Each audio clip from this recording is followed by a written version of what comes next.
Hablemos de Circo, espacio virtual de diálogo y reflexión.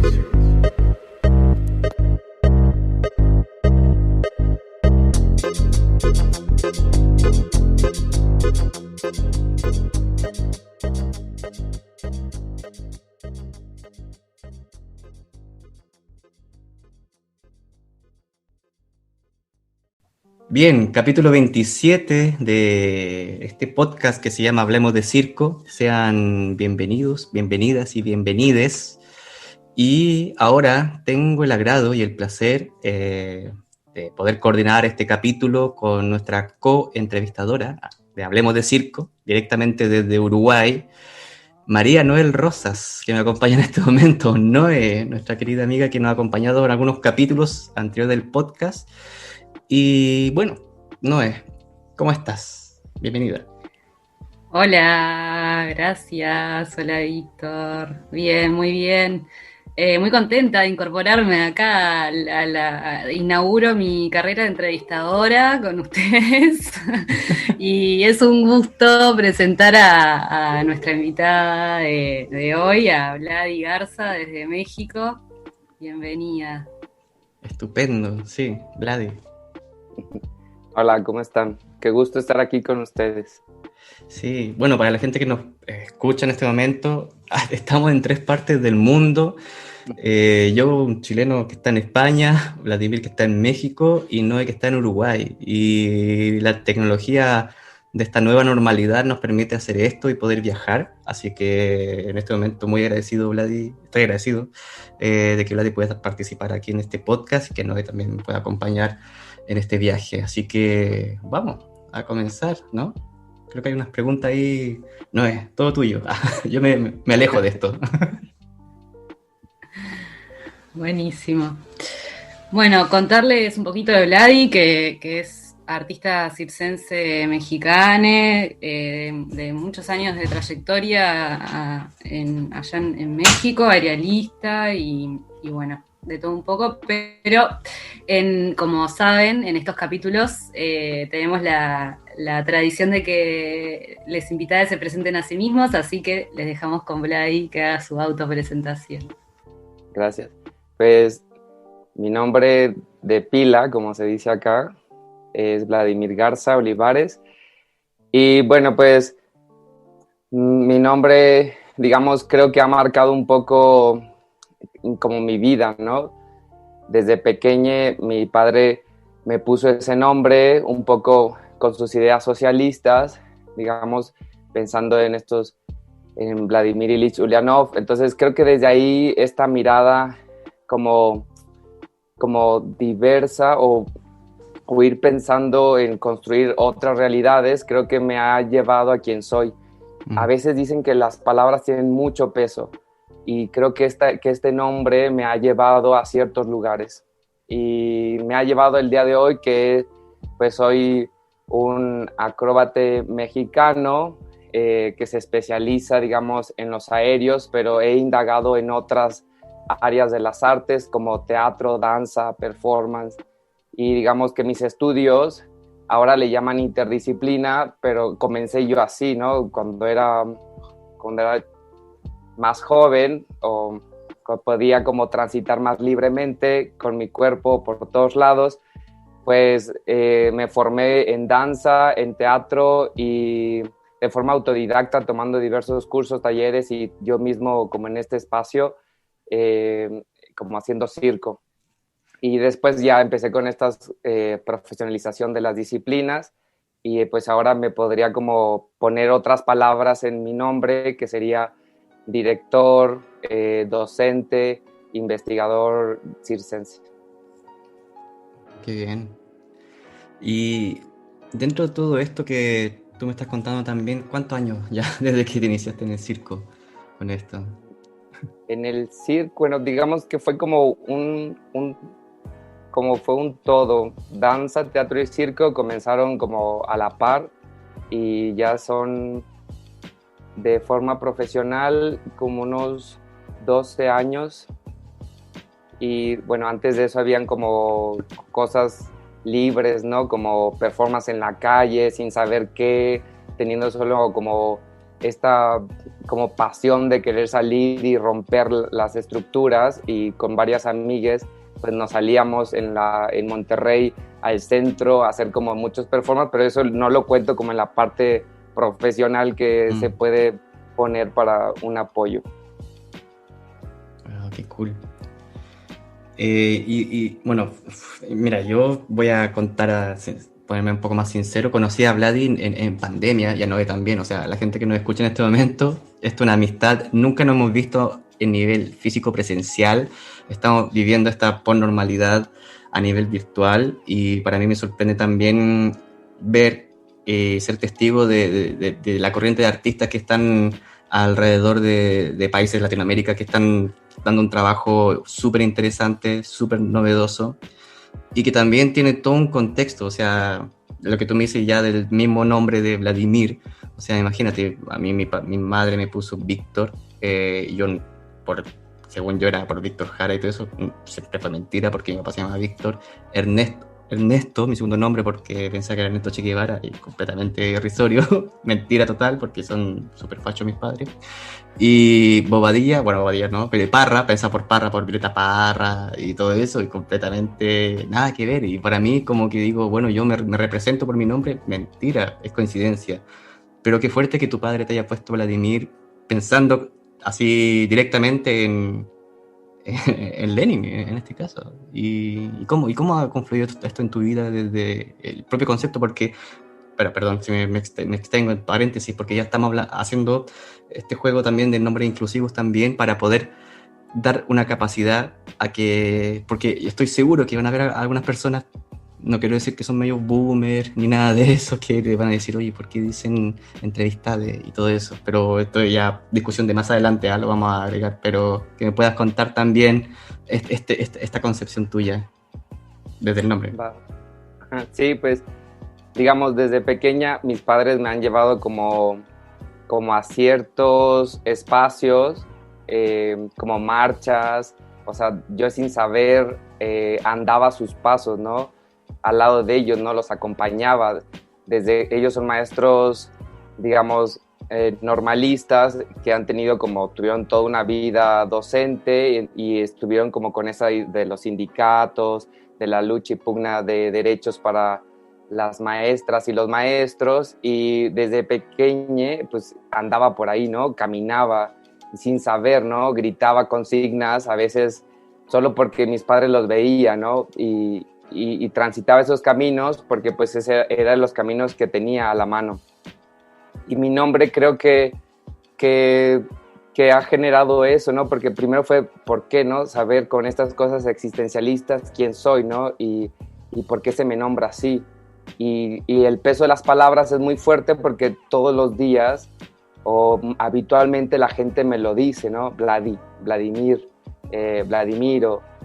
Y eso va haciendo una carga, y es como entrando a estos, si siempre se te dice en masculino a alguien que no se reconoce como tal, pues, si me explico, hay como una incoherencia ahí, o hay como un choque entre tu identidad y la identidad que las otras y los otros observan o perciben, o sus percepciones. Entonces, cuando dejamos que nuestras percepciones empiecen a andar sus propios caminos, es en el momento en que te asumes y tomas esas palabras y las usas para nombrar el mundo, porque también es tu mundo.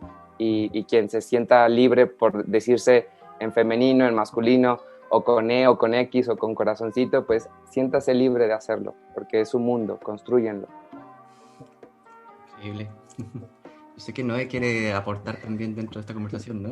Sí, sí, también como esto de en esto de la fluidez también en la que estamos viviendo en todos los planos de nuestro mundo, como también salirnos de esta binariedad de que si soy mujer o soy hombre, si soy hetero, si soy bi, si soy lo que sea, como también en ese sentido, por ejemplo, personalmente estoy como atravesando esa pregunta en relación a la fluidez, y decir, me voy a permitir nombrarme y asumirme y decirme lo que me haga sentido, y que eso tampoco me signifique una frontera, ¿no? Como porque soy esto, no necesariamente dentro de un tiempo no voy a poder ser otra cosa, ¿no? Como esto de... Pero nada, buenísimo también lo que traías, Vladi, gracias. Y perdón, en esta, como quitarse fronteras o desfronterizarse, o digamos que pues ahora le dicen descolonización, o esta forma en que los cuerpos puedan decodificar estas cosas que se van sumando, pues siento que cada vez podemos como explayarnos y expresarnos, ¿no? Si el circo para mí es ese medio de comunicación, ese punto que puedo para generar una provocación o iniciar un diálogo, a lo mejor en un espacio que determine con cierto inicio, como podría ser las artes para mí, entonces si yo puedo iniciar esa conversación, la iniciaré desde un espacio donde me sienta libre y pueda darle libertad a la otra persona también de expresarse. Sí, en ese sentido también me dan ganas como de enlazar un poco con esto que de tu trabajo y en lo que estás, y que también hay algo en tu línea artística en donde hace años, ¿no?, que venís desarrollando también una estética disidente en ese sentido a nivel circense. Como contanos un poco de eso y en qué andás y... Sí, pues digamos, siempre he tenido como esa inquietud, ¿no? Creo que inició no tanto en la danza ni en el circo, fue cuando estuve en segundo de teatro, en donde esta pregunta existencialista, ¿quién eres?, ¿no? Porque si sabes quién eres, sabrás qué obras escoges o hacia qué estéticas te vas o qué lenguajes en la escena o qué propuestas. Y desde ahí me acuerdo mucho con el maestro Javier Serna, cómo él tenía estudios de doctorado en performance, cómo desde esa libertad de ver el teatro como con estos ideas de expansión del concepto o apertura, más que de expansión, como de sentirte que te apropias las cosas y de esa apropiación hacerte un sentido propio, un sentido personal. Desde ahí pude como empezar a indagar el género y luego lo empecé a llevar a la danza y al circo. Y digamos, en el circo, pues este trabajo, mucho tiempo me sentí como encerrado en ciertos cánones que debía de cumplir. No se te dice, pero como la sociedad o los espacios de entrenamiento, los espacios de desarrollo profesional van acotando ciertas determinaciones que últimamente se han abierto, pero todavía faltaría abrirse más. Porque quieras o no, cuántas directoras mexicanas vemos en la escena en comparación a directores. Si hacemos un resumen de a quién se les da apoyo o a quién se les da visibilidad y espacio, ahí creo que puede haber un tema a platicar, ¿no? Podría ser otro podcast que podamos como desarrollar ahí. Pero, digamos, estas cosas me han llevado a cuestionarme por qué tengo que vestirme de cierta forma o actuar de cierta forma. ¿Por qué se me negaba a explorar mi feminidad cuando era un hombre contratado para un evento? ¿O por qué últimamente he estado trabajando con pelucas de pelo largo en el acto o con faldones grandes que aquí son como, y que igual muchas partes de Latinoamérica o del mundo, pues la falda se le atribuye a la mujer en las tradiciones y son faldas grandes porque se maneja el movimiento ondulatorio, que también se le hace una cosa más femenina, y la cosa etérea también se le brinda un poco. Entonces desde ahí las artes circenses me han dado esa cosa etérea, me han permitido esa feminidad en donde me siento a gusto, y a veces se me era como recriminado, se me acotaba, ¿no? Estás más femenino que tu compañera de dúo. Ponte más masculino, ¿no? Y entonces en esa definición de masculinidad se empezaba a coartar un poco mi libertad. Y como en indagaciones personales en el circo, pues he metido un poco eso. Hasta una vez me permití hacer un dúo con mi pareja, que él se reconoce como hombre gay, y pues fue súper lindo, ¿no? Cómo poder llevarlo eso a la escena y poder jugar un poco con estas masculinidades o este cuerpo masculino que a lo mejor físicamente verán la musculatura o este cuerpo ancho jugando con su feminidad, ¿no? Sintiéndose libre con ella en la escena. Y eso es como una de las... Como tengo varios ejes de trabajo y ese es uno que no dejo, aunado a que con la pandemia me ha animado a sacar mi personaje drag, como que, bueno, yo le pongo queer, que es un drag que maneja como barba, bigote, y a veces como muestro este tronco masculino o el pectoral, ¿no? No quisiera como llegar ni al estereotipo de exageración de la feminidad, sino quisiera como vivir en donde me siente cómodo. Como ven, chicos, Víctor. No, estoy fascinado escuchando.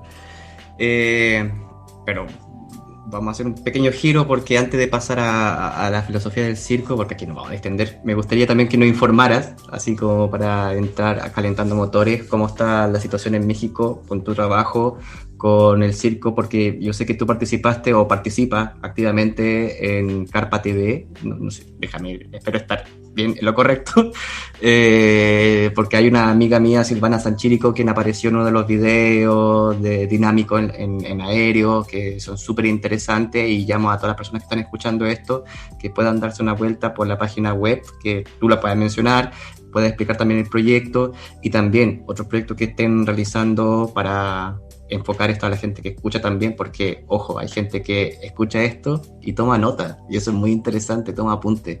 Y de repente nos olvidamos de que hay que mencionar todo esto. Sí, como lo dices bien.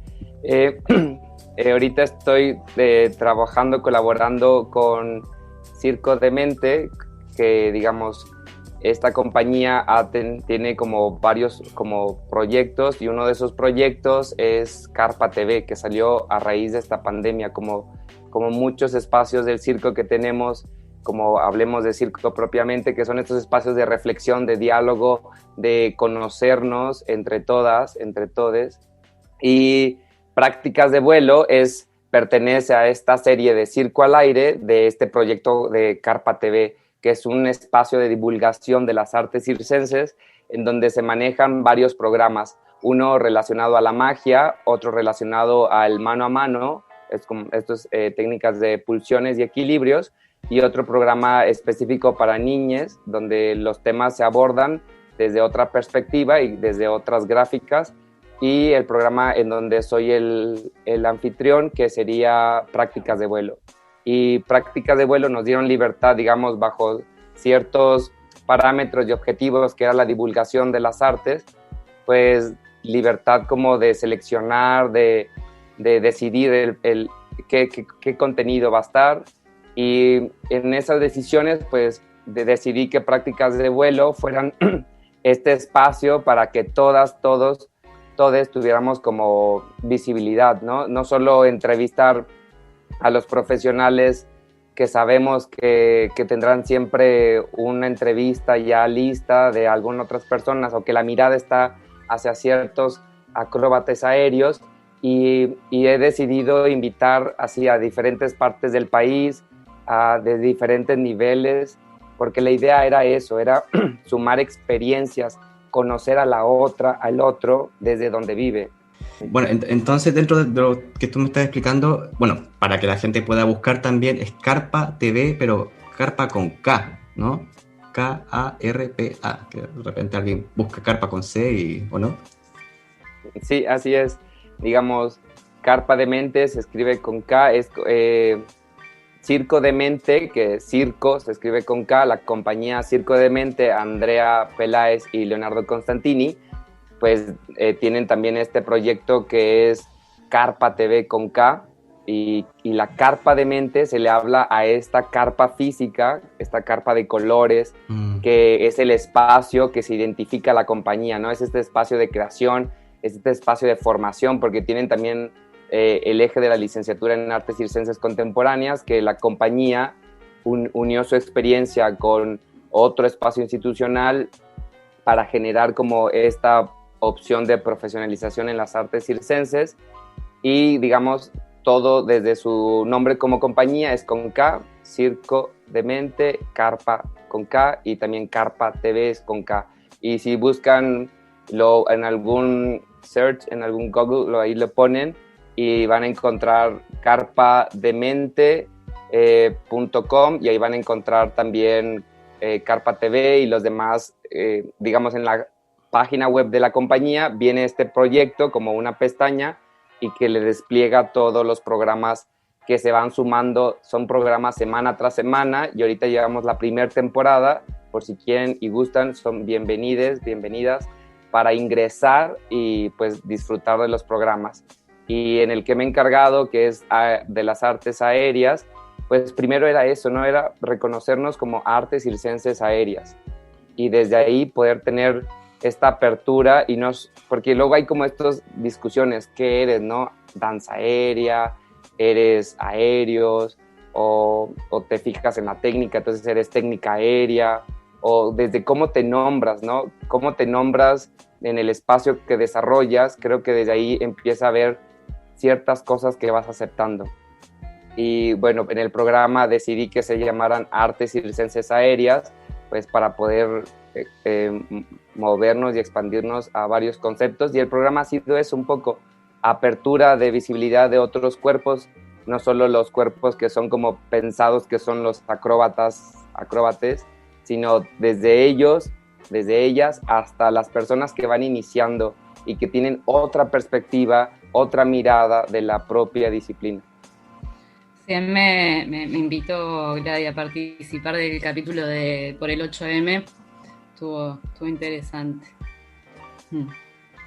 Sí, en ese capítulo que estuvo Noel, digamos, hablamos de estas cosas que ciertas feminidades han vivido en espacios de entrenamiento y en espacios de desarrollo profesional, ¿no? Como a veces hay ciertas cosas que se gestan desde la relación uno a una en el espacio de entrenamiento que se va arrastrando y que son suma de las cosas que tenemos como encarnado en los cuerpos, ¿no? Que a lo mejor no eres consciente de cierta misoginia o de ciertas acciones que haces, pero como ya están establecidas en la sociedad, en los espacios de entrenamiento y de desarrollo profesional se ven.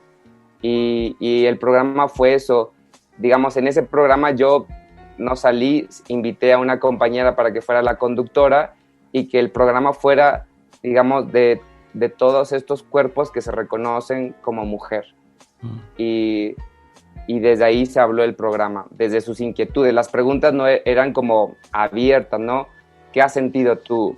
¿Ha habido algo y cómo ha pasado? ¿Y qué proponen, no? Y desde ahí se construyeron un poco también los otros programas, desde sumar esas experiencias y esas miradas que no queremos conducir, sino queremos como recapitular, ver y juntar en el programa.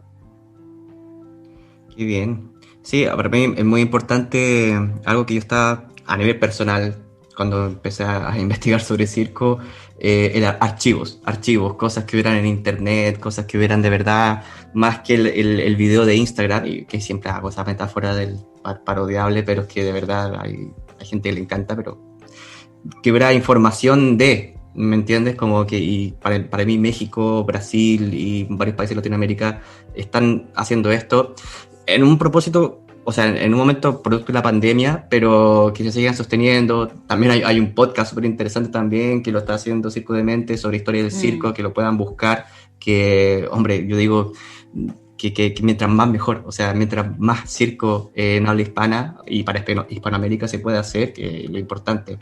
Pero también recapitulando también de tu trabajo, ¿en qué más aparte de esto estás trabajando? Porque acabas de mencionar también que estás con tu número, con todo un tema aquí de una construcción dramatúrgica de tu personaje, cuestionando muchas cosas también dentro de estos patrones heteropatriarcales que han estado presentes. No sé si quieres contarme por ahí o vamos a otra cosa. Sí, y también como algo que a mí me daba ganas en esto de la dramaturgia y de tu línea artística, como que siento que en tu trabajo también hay todo un vínculo con la poesía que has desarrollado a lo largo del tiempo, como también, preguntarte en esta dirección, ¿no? De lo dramatúrgico, poético en lo que andás. Sí, pues...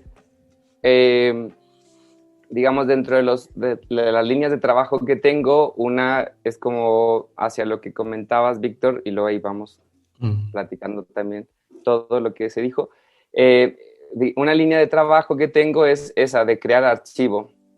porque la idea hace unos años, en el 2011, que inicié como en estas cosas de ser un mediador, ¿no? Porque más que directora de escena, pues soy como esta persona que está mediando la creación de otros cuerpos, ¿no? Porque hago un paréntesis, es de quién es el acto, ¿no? O sea, el acto es del director de ese espectáculo, el acto es del cuerpo del acróbate que lo hace, el acto es del dramaturgo o del productor o de la persona que dio la idea. ¿De quién es ese acto? ¿A quién le pertenece? ¿Quién cobra por él? ¿O quién mete una beca por ese acto?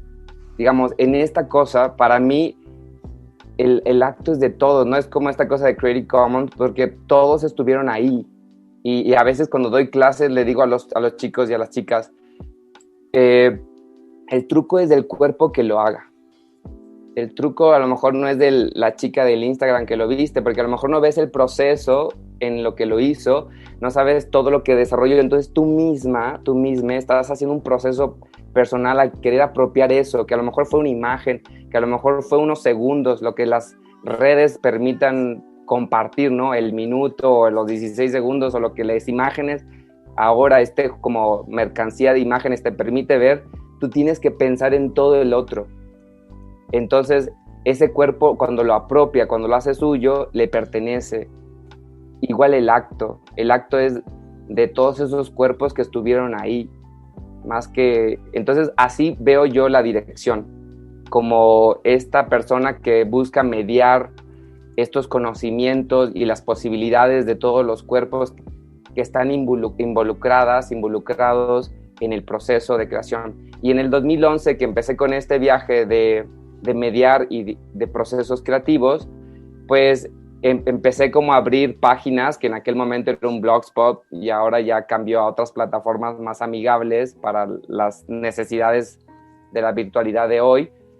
Y empecé como desde iniciamos este proceso, subir un poco el marco teórico de la pieza, subir fotografías del día a día, de lo que se iba viviendo en el proceso, conocer un poco de quiénes eran esos cuerpos que estaban poniéndose a disposición del proceso creativo, abrir un poco el diálogo, ¿no? Lo que estas plataformas se permitían en el Blogspot en esos años solo eran comentarios y contestar los comentarios, pero la idea de eso era que quedara algo en este universo cada vez más vasto de conocimiento, información y de datos en la red, y era como generar ese archivo. Si alguien más quería, de hecho ahí viene, si alguien más quiere apropiarse de la pieza, pues ahí tiene todo en lo que nos guiamos para que ella misma haga esa apropiación, o si no, solo quiera revisar de qué se trató, ¿no?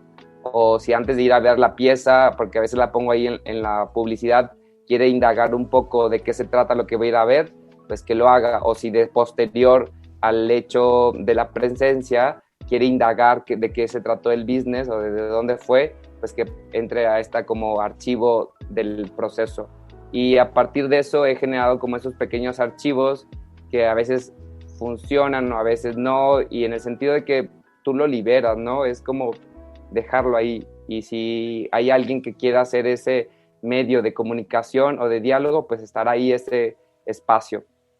Y dentro de lo que últimamente he estado trabajando, pues estoy con un proyecto que se llama Miradas a la memoria de un hombre víbora, que el año pasado falleció mi maestro Charlie Ross, es un nombre artístico, Carlos Colman, un holandés que estaba en México y ya tenía acá trayectoria, y muchos proyectos eran como apoyar a las jóvenes artistas que estaban emergiendo, dándole clases. Él viene de circo clásico y nos daba como clases, ¿no? Y a veces nosotros lo llevamos a lo contemporáneo, pero hay ciertas cosas en esta estructura que él dice, es que hay una dramaturgia propia en el cuerpo. Digamos, la peripecia te da una dramaturgia propia y puedes agregarle a dramaturgias añadidas o buscar que se fusionen con otras cosas. Pero, por ejemplo, estas cosas de pausa, su ojo, su mirada nos decía dónde generar una pausa. O a lo mejor había trucos que nos matábamos buscándolo y él nos decía, pero no se aprecia, es tan rápido ese cambio de mano. dice, repítelo 3 veces, da ese espacio a que la mirada del otro, de la otra, pueda entender lo que estás haciendo, porque estás gastando mucha energía por un movimiento tan pequeño que no se ve. Entonces, como que nos daba esas clases. Y escribió un libro él, que se llama Miradas de un hombre víbora, y el proyecto en el que estoy ahorita es recuperar un poco, yo le llamo que es un acto colectivo contra el olvido. Entonces, mi idea es recordarle en la medida en que yo también seré olvidado. No quisiera olvidar a mi maestro, pero sé que ese proceso en el que estamos incluidos, donde un cuerpo se borra, como este palincesto, un cuerpo borra otro cuerpo, siempre vendrá otro cuerpo más joven, un cuerpo más fuerte, un cuerpo más ágil, un cuerpo más flexible, y va borrando a los otros, a las otras. Entonces, este acto colectivo contra el olvido me ayudará primero a no olvidar a mi maestro, y el tiempo que tengo para recordarlo es el tiempo que a mí me queda también para ser olvidado. Entonces, ese proyecto es el que ahorita me está así como metiendo sumergido, porque también es una forma de despedirme de él, porque la pandemia no me permitió hacer esas visitas constantes que teníamos, de simplemente ir a platicar, tomarnos una taza de café en su casa, de que su marido, como le dice él, su pareja, nos hiciera un pastel o nos horneara algo y ponían el café, y a partir del café platicáramos de lo que vimos, de las clases, de como esta cosa de reconocernos como compañeros de la disciplina y platicar de muchas cosas, de los temas en común que teníamos, como la homosexualidad, como esta discriminación encarnada en el circo, de reconocernos como artistas circenses que buscan y que les gusta ver y apreciar las artes, o a veces hasta platicamos de qué tan alto había subido el azúcar. Pero, digamos, como no pude despedirlo, digamos, con estos rituales que tenemos, que se están perdiendo, estos rituales colectivos para despedir a otros cuerpos, desde ahí quisiera que este proyecto fuera este pequeño espacio, es como hacerle un altarcito, un altar para decirle adiós y recordarlo, como nuestras tradiciones mexicanas. Wow. Hermoso. Qué lindo. Sí, hay algo hermoso ahí también en esto de la palabra recordar, que me viene un poco ahora, que esto que nos trae esto de volver a pasar por el corazón, ¿no? Como el recuerdo, como esta cosa que vuelve a pasar ahí por el afecto. Me acuerdo que con quién lo hablé, con Roberto Magro, que él quería escribir un libro. Le pregunté por qué él no escribía un libro, que él es dramaturgo famoso de Europa, Barcelona, y gran Roberto Magro. Saludos, Robertito. Y que él no quería escribir un libro porque quería escribir un libro de su maestro. Porque lo mismo, él iba a desaparecer y la memoria iba a ser olvidada. Y pasa mucho, pero mucho, que en el circo está esta costumbre del relato oral, del boca a boca, la herencia padre-hijo, pero que no hay muy pocos archivos de rescate de esto. O sea, con suerte hubo un libro, por ejemplo, de Pinito del Oro, que se hizo en España, que tuvo que hacerlo Jenny Mataboch, que del circo tradicional, tuvo que crear una editorial completa para poder llegar a hacer una biografía de alguien que se está olvidando, en este caso. Y lo que tú mencionas también, que el cuerpo que se borra y que hay que necesitar tiempo para recordarlo, está súper interesante, porque es eso, o sea, el circo de aquí a 50 años, solamente tú pones esa fecha y ¡pum!, la cabeza te explota. Los que son jóvenes ahora y aprovechan su cuerpo van a cambiar. Y cómo uno puede hacer circo después de la vejez, o sea, y yo creo que es posible, o sea, y que debería ser posible, no quedarte en el olvido, y yo creo que lo que tú estás haciendo también es algo que tiene que entrar en la cabeza de muchas personas también, porque de repente es como el futbolista que se acaba su época y ¿qué hace después? Y algunos hacen mucho. Creo que es muy importante, sobre todo el concepto de ritual colectivo también, que el circo es parte de eso. Y, mira, no sé si quieres pasar a la segunda, última, tercera parte, quiero decir, que ya aquí vamos con todo, a reflexionar circo, de toda la idea, de todo, porque yo sé que hemos hablado en este caso tanto de tu trabajo, de tu experiencia, pero creo que lo que abunda en este concepto también es esta herramienta de comunicación que estamos haciendo ahora, pero que tú hablas mucho también de tanto la definición de la masculinidad, en este caso directoras mexicanas, que si hay o no hay dentro de este campo, ¿no es cierto?, que se expande, que es el circo, lo performativo también, que a mí me pasa a nivel personal, y que una opinión muy personal, que mucha gente, digo, mejor dedícate a la performance, que estás haciendo circo, lo tuyo es completamente performático, ve y dale, no te pongas la excusa del circo, que en este caso ya es la hibridación, que lo interesante, que ya no entra en categoría, ya algo para un TFM, ¿no? Un trabajo de máster, no para la vida. ¿Cómo lo ves tú también dentro de esto? Porque ya aquí hablamos de México en sí también, de cómo tú ves este circo, y hablamos de circo mexicano también, o sea, como hay mucho por hablar, así que aquí yo creo que voy a poner la guinda también del título, el tema de la corrección política. Ya, aquí ya me voy a poner pesado, muy a lo, ¿cómo se llama este tipo de Canadá?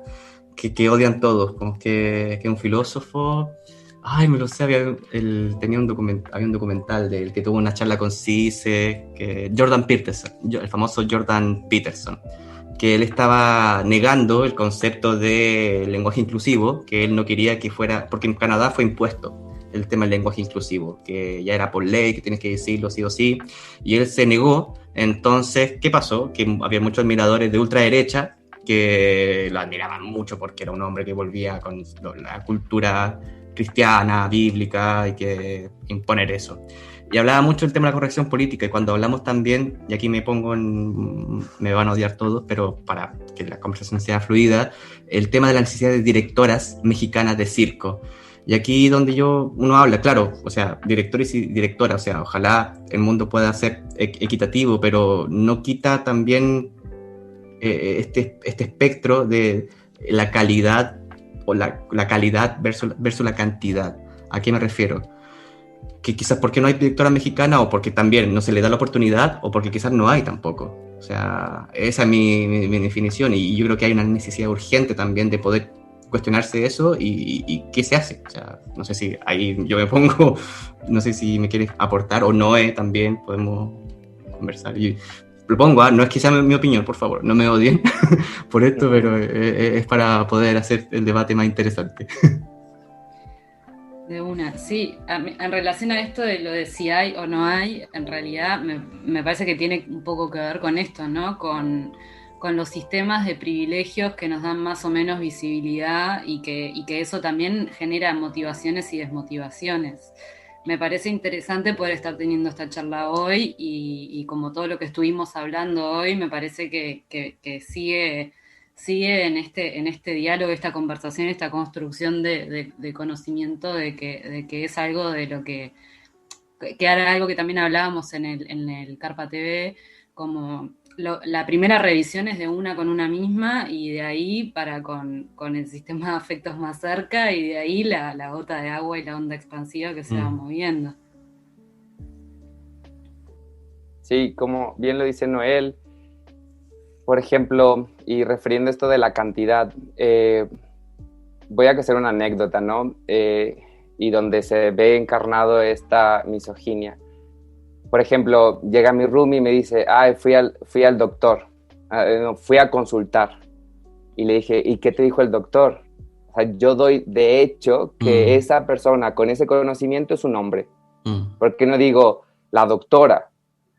Porque a lo mejor cuando yo me crié, habían pocas doctoras, como pocas arquitectas. Yo soy arquitecte, y también, o sea, en mi generación cambió para que el título podría salir con la A. Deja tú que con la E, o sea, simplemente que una mujer que se reconoce como mujer pudiera tener en su título su A. Y esa letra costó un buen de tiempo, costó un buen de cambiar mentes. Y antes a lo mejor, y refiriendo a la anécdota, antes a lo mejor no había espacios para que las mujeres estudiaran medicina. y por eso habían más doctores, y por eso mi mente reconoce que esa disciplina o este conocimiento o ese grado de conocimiento e indagación es para un cuerpo masculino, porque nunca se le incluyó ni nunca se le dijo que también podría haber una mujer, o que yo reconociera visiblemente a mujeres como doctoras, o aún que las vea, en mi cerebro faltaría un trabajo para que también incluyera a esos cuerpos para reconocer con esos conocimientos. Y a veces la cantidad depende mucho de cómo los visibilizamos, como dice Noel, y cómo reconocemos estas cosas que ya está en una, en uno, en une. Y si cuesta mucho trabajo poner una A o poner las y los en un texto, pues yo creo que ahí hay un problema, ¿no? Cuando un cuerpo no reconoce a otros, y creo que ahí quería como generar un estado, permanecer con ese cierto estado quo donde está lleno de privilegios, donde a veces esta idea de los privilegios nos ayuda mucho para entender y ser empático con alguien más que a lo mejor tener un beneficio propio, más que a lo mejor trabajar más y teclearle otras letras o otras siglas a los textos, pero lo que permitimos con ese pequeño granito de arena o esa contribución individual es para que otros cuerpos reconozcan que también existen una diversidad en el mundo y que poco a poco esas cantidades, desde mi perspectiva, desde lo que yo pienso, es que se irán sumando más números. Pero si desde la mente, desde la palabra no se reconoce, pues ahí se empieza como a evitar que suba ese número. Claro. Y esto aplicado al circo, ¿cómo lo ves tú? ¿No? Bueno. Sí, en realidad justo quería como aportar algo que estuvimos pensando en el encuentro del Circo LGBTI, que es un encuentro latinoamericano que se hace de disidencias hace un par de años. O sea, se hizo una versión presencial en Uruguay, en Montevideo, y otra online. Y pensábamos esto de la herencia familiar que traemos en el circo como esta hegemonía también en algún lugar, ¿no? Como hay algo en esta tradición de familia y este ideal de familia que tenemos, que por ejemplo en Latinoamérica yo es algo que me empecé a preguntar.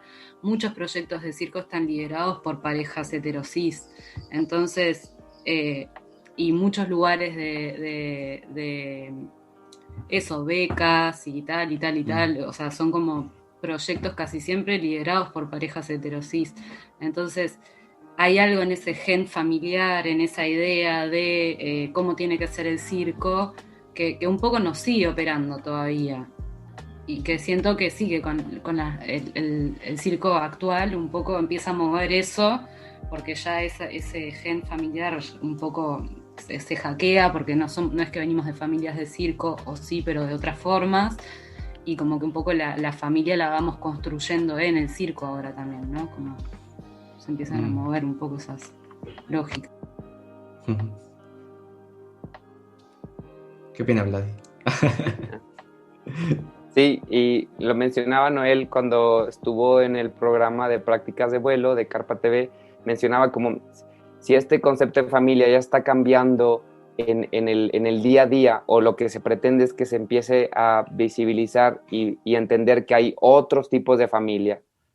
Y creo que poco a poco el circo, como pertenece y se alimenta de la vida y es parte de esta vida, porque estamos inscritos en esta sociedad, empezará a generar esta inclusión.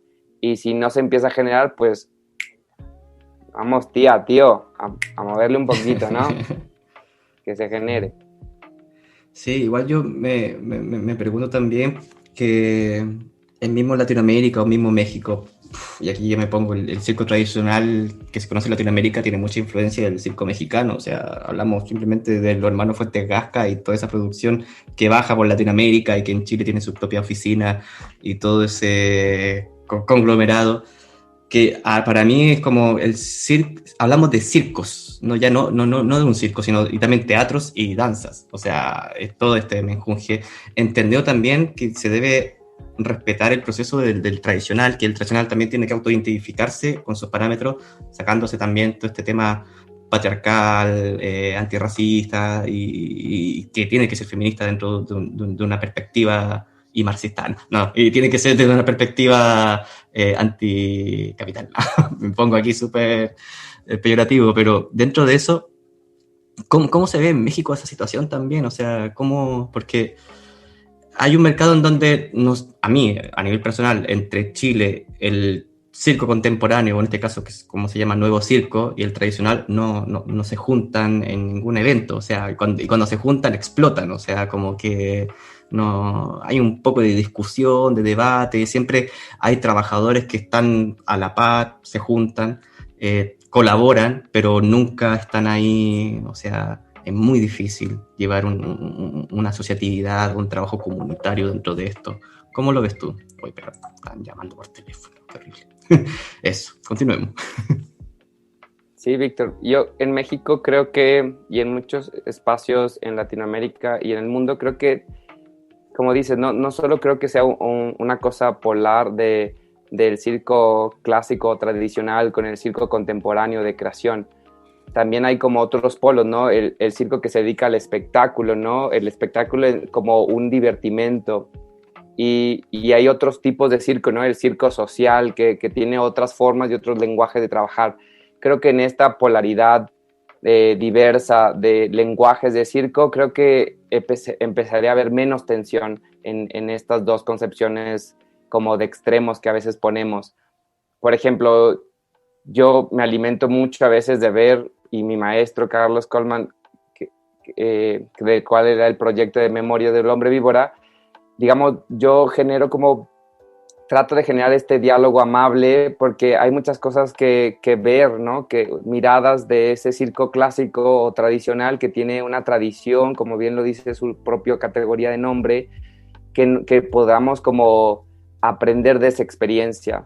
Y a lo mejor hay ciertas cosas de protocolos y cánones que a lo mejor somos coherentes o no creemos con ello, pero digamos, entre el diálogo puede existir de una forma amable. Creo que todos estos polos con otros tipos de circo y otros lenguajes de circo podrán como alimentarse o retroalimentarse como una red para una construcción de una comunidad que se pueda soportar, ¿no? Que el problema de un tipo de circo sea afectado a los otros y que juntas y juntos podamos exigir o podamos defendernos o podamos acompañarnos o colaborar.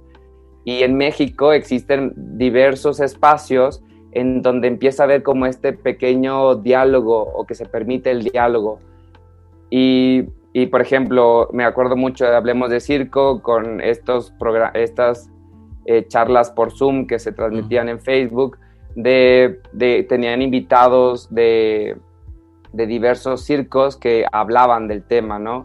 Y creo que muchas o muchos nacimos desde ahí, ¿no? Yo, por ejemplo, no puedo negar que de pequeña iba a una carpa y que ese espacio enorme, digamos, que si de pequeña no tenía como acceso a espacios grandes como lo pueden ser las iglesias, como lo pueden ser los palacios, entrar a una carpa de circo era sentirme que estaba entrando en un universo enorme.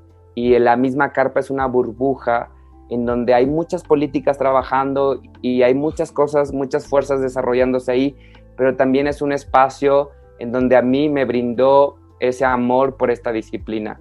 Es como ese referente que tengo de estar en un espacio con mi familia, en una forma amable, compartiendo y girando con el cuello torcido arriba, mirando esos acróbatas. Si bien no me tocó ver o tener estos recuerdos de trapecios, pero sí de acróbatas suspendidos, de cuerpos volando en el aire. A lo mejor no me tocó un gran volán por las dimensiones que a lo mejor no llegaban a la ciudad donde vivía, pero sí tengo esta memoria de ver una trapecista, de ver un aerialista en la tela, y esto para mí es como este punto de partida en la disciplina. Entonces, le debo cosas y también le cuestiono cosas, pero creo que lo cuestiono más como un diálogo, más que como una reta y decirle, ay, mi circo, tu circo, son lenguajes y son formas en que las personas tienen de expresarse.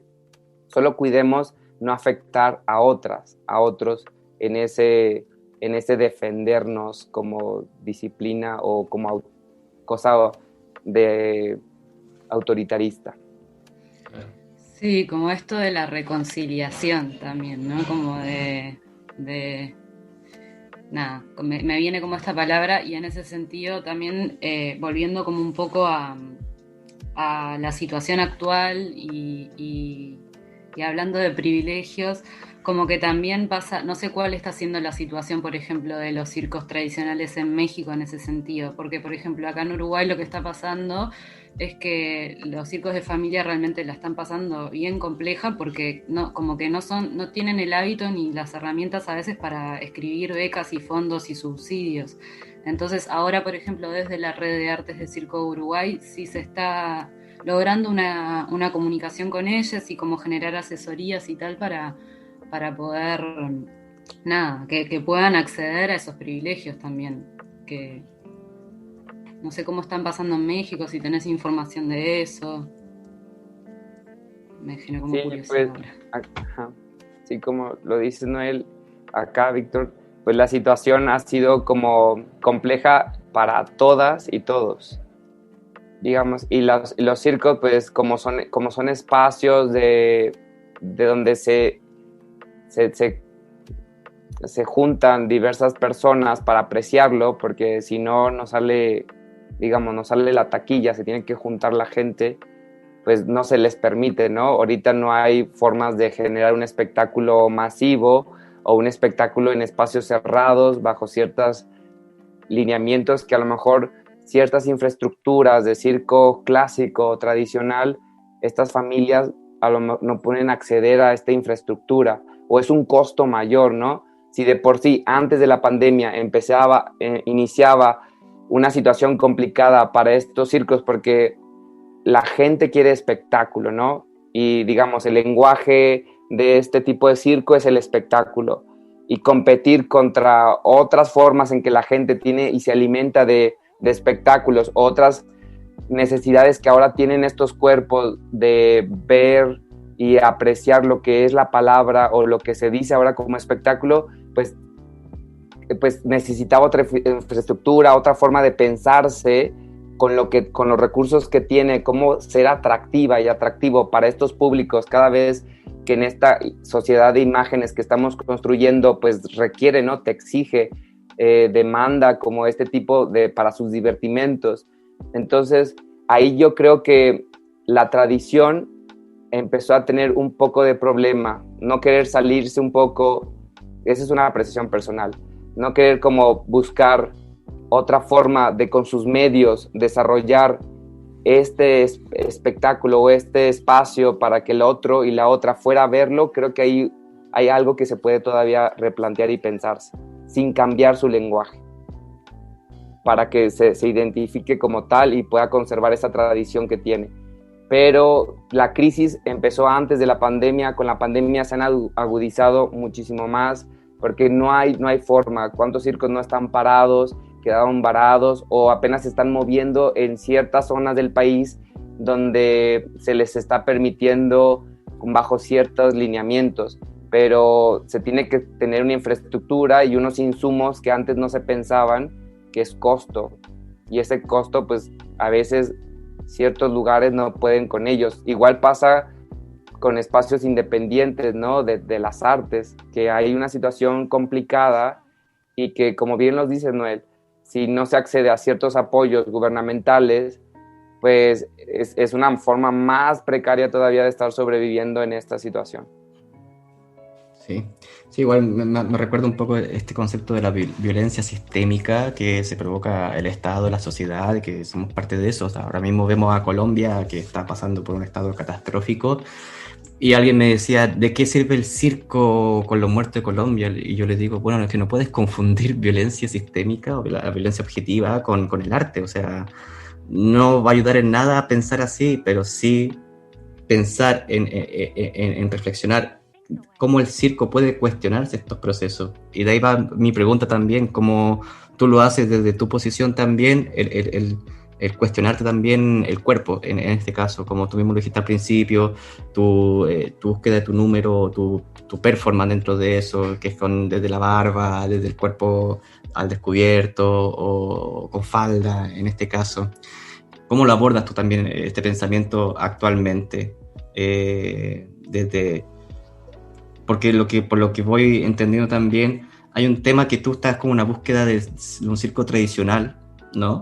Y dentro de esto con el cuerpo y con la discusión actual también de qué es el cuerpo, qué es el género, qué es el circo en este caso dentro de estos patrones también y con la búsqueda de tu número. O sea, no sé cómo lo has visto tú, cómo qué te ha dicho la gente finalmente con todo esto. O sea, tampoco con el tema de gusto, yo sé que es diferente, pero ¿cómo lo has visto tú también dentro de eso? ¿Cómo sientes que estás logrando algo interesante o no?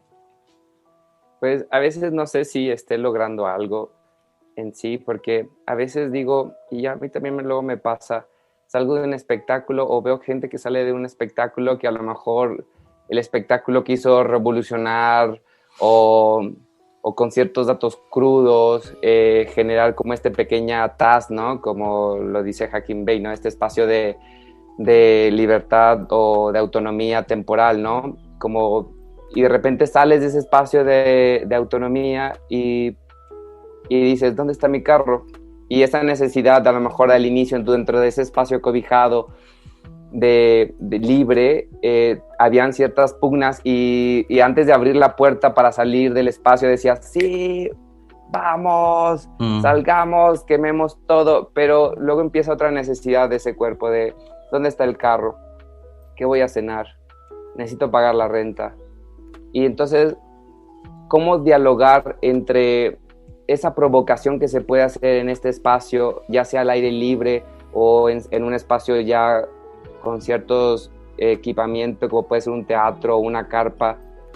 ¿Cómo dialogar con estos pequeños espacios, estas pequeñas TAS, generarse a partir de cuando se sale de él? ¿Cómo generar esa pequeña acción o mínima acción que se vaya encadenando en el día a día y que vaya construyendo a lo mejor esa provocación que inicias o que pones y que no depende de ti si se va a desarrollar fuera de ese pequeño espacio que construyes o de esa temporalidad que estás creando? Y ahí también estoy pensando mucho en esta profesión a la que me dedico, ¿no? Esta herramienta que tengo, que es el circo y otros bagajes de artes escénicas, ¿cómo a partir de ahí puedo empezar a construir, alargar esta temporalidad o que vaya a explotar? Es como una cosa que se vaya encadenando y vaya generando otras temporalidades en el desarrollo y transcurso de esas personas que estuvimos en ese tiempo ahí, o por esta virtualidad, o de forma presencial, o de forma híbrida, o como quiera que vaya a ser este futuro incierto para todas y todos de desarrollarnos en nuestras habilidades. Y ahí estoy como poniendo mucho mi mirada, ¿no? En cómo esta provocación podrá generarse y ir generando otros espacios que no dependerán de mí, que no dependerán de este proyecto, ese proceso creativo, sino serán algo que vendrán desdoblándose desde ahí, esperemos, o como que quiero indagar un poco más en eso, en esas acciones que se prolongan y que no dependen de mí y cómo saber registrarlas o no, o simplemente dejarlas abiertas, muy dadaísta y que sean libres, ¿no? Muy situacionistas. Entonces desde ahí como ir pensando el circo, ¿no? Y también me gustaría como pensar el circo como en un espacio abierto de flujo con otros conocimientos. Antes a lo mejor por la idea de la ilustración como que querías así buscar la especialización profunda, pero mis inicios no fueron así. O sea, si regreso al inicio, como dice Barba, cuando te sientes perdido, regresa a tu primer día del teatro. Para mí, el primer día en el circo era eso, era ir al seminario de danza en la mañana, después comer algo en el camino, irme a la escuela de teatro y después en las noches irme a ensayar con la compañía de circo los shows o aprender cosas nuevas que teníamos que estar como teniendo en repertorio. Y así era mi día. Era un pasar de una disciplina a otra, y ahora quisiera reconocerme en eso. Si ahora ya me ponen cierto nombre como interdisciplina o proyecto híbrido o como le quieran poner este nombre o esa categoría, pero es eso, es reconocer que desde las herramientas que tengo, que este cuerpo que he construido y que se ha construido en el paso del tiempo, que es Vladimir Garza, pues tiene esta herramienta del circo para expresarse, para comunicar lo que siente y para construir futuros posibles, ¿no? Desde ahí quisiera pensar que el circo me permite construir y dar una visión de lo que quiero del mundo. Genial. Wow. Yo sé que estamos cortos de tiempo, pero cada uno creo que tiene una reflexión final, ¿no es cierto? Para poder complementar todo esto, ¿no es? Sí, primero agradecer por este encuentro, como que me voy así súper conmovida de todas estas reflexiones y como también como militando mucho esto del encontrarnos a conversar como modo de generar conocimiento, pensamiento y eso, y modos de hacer, construir modos de hacer de este lado. Así que nada, muchas gracias a Vladi y Víctor por este encuentro, por favor. Sí. Y Vladi, no sé si quieres mencionar algo, como lo dije anteriormente, algo que queda en el tintero. Siempre uno dice, uy, podría haber hablado de esto, no lo hablé. Sí, pues agradecido con este espacio que se brinda para dialogar o comunicar.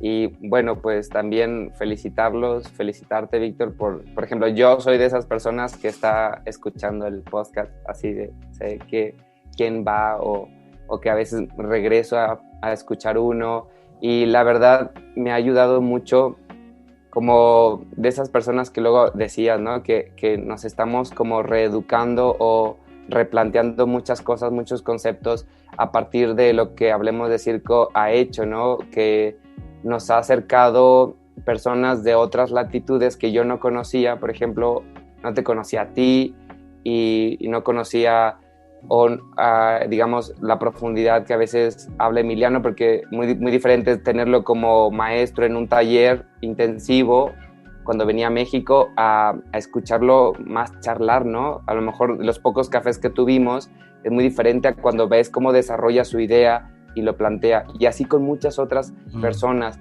con muchas acróbates o directoras o personas que han pasado por este programa, me han ayudado a ver otras miradas de a lo mejor de la misma disciplina o otra perspectiva de esto que estoy también optando como una profesión de vida y una forma de comunicación. Y eso lo agradezco, y que eso es que fueran mis últimas palabras, de agradecido con el proyecto que están llevando, y enhorabuena, y que, como dices, que esta reflexión siga y que no solo sea esta cosa pandémica porque no había otra cosa que hacer, porque se cerraron los espacios de entrenamiento, porque a lo mejor ya no podía subirme al aparato a hacer mis inversiones, mis dominadas, mis trucos, y solo tenía la computadora, el celular para tener una comunicación con alguien más. Si ya se están reabriendo espacios de entrenamiento y de creación y de desarrollo, no perdamos estos espacios de reflexión, de diálogo, de reconocernos como comunidad, de reconocer las necesidades y la mirada de las otras y de los otros, porque en la forma en que lo generemos, esta reflexión, yo creo en forma personal que esta disciplina podrá ir a caminos donde ni siquiera lo hemos pensado. Así que a construir poco a poco esos lugares que no sabemos, pero que podrán llegar a ser posibles. Genial, muchas gracias. Oye, con eso yo quedo agradecido también. Es que, no, de verdad, yo creo que igual invitado para futuros encuentros. Tenemos cosas que hemos planteado en muchos encuentros virtuales donde salen ideas de recuperar una revista, fanzine, algo un poco más sustento de que pueda funcionar a nivel tanto poético, metafórico, liberal, expresivo, performático. Y también, o sea, todo lo que tú haces con tu trabajo, bienvenido sea, y ojalá nos podamos volver a encontrar en otra oportunidad, en otro podcast también. Estás cordialmente invitado. Y agradecerte, Noé, también por participar, porque la Noé la otra semana va a estar ella sola trabajando en otro podcast, así que hoy se escucha un taladro justo ahora. Mira, justo ahora empezó el vecino con el taladro y lo escucho yo aquí. Bueno, ojalá que no se escuche en el audio. Eso. Agradecido nuevamente, muchas gracias, chicos, de verdad. Y bueno, cualquier duda, bueno, que ya típico. Cualquier duda que tengan, pueden escribirnos a hablemosdecirco@gmail.com. Síganos por Instagram, por Facebook y también a Vladimir. ¿Cómo te encuentras tú en Instagram? ¿Cómo te pueden buscar? En Instagram como @Vladimir con V_Garza. Garza. ¿Y Noé también? Si quiere aprovechar. Dale. @Noel_Rosas. Ya. Y yo no, porque no tengo. Me bajé. Ahí va, te lo bajaste. El otro día te quise Sí. etiquetar y no te encontraba. Sí. Estoy en modo detox. Sí, Ahí va. Sí. Que me leí un libro ahí de las redes sociales y fue como, no, detox. Ajá. Hablemos de circo nomás. Ese tengo yo. Pero eso. Vale, chicos, muchas gracias. Bueno, Besazos. muchas gracias. Voy a Abrazos. detener la grabación, pero vamos a seguir conversando. Así que eso, vamos a detener esta grabación.